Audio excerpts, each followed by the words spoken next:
the most interesting pageant content is back. Nel 2204, your pageant blogger host. Subscribe. Magandang araw Pilipinas. Closeness, overload at hindi na nga maipaghiwalay itong si Miss Universe Thailand, Antonia Porslid at Miss Universe Philippines, Michelle D na talagang tuwang-tuwa na kasama ang isa't isa. Sa katunayan ay magkasama pa silang nag-TikTok at tila ini-enjoy na kasama ang isa't isa.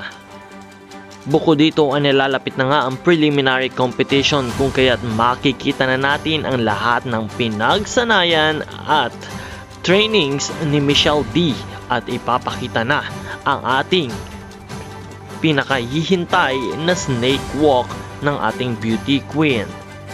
Alam naman natin na si Michelle ay handang-handa na para sa kompetisyon ng Miss Universe lalo't higit sa grand finals nito.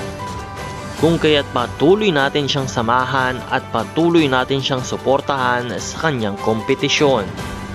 Muli ay atin siyang samahan at suportahan, iboto upang makapasok sa semi-finalist ng Miss Universe 2023 competition. Otomatikong pasok sa semi-finalist ang may pinakamaraming boto. To vote, search for the Miss Universe application on your Google account. Install and search for the Miss Universe Philippines Michelle Marquez D. Vote. Cast your vote na mga kababayan.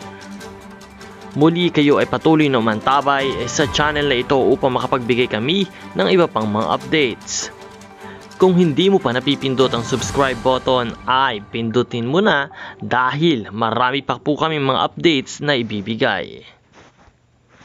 Support your favorite candidates and leave a comment.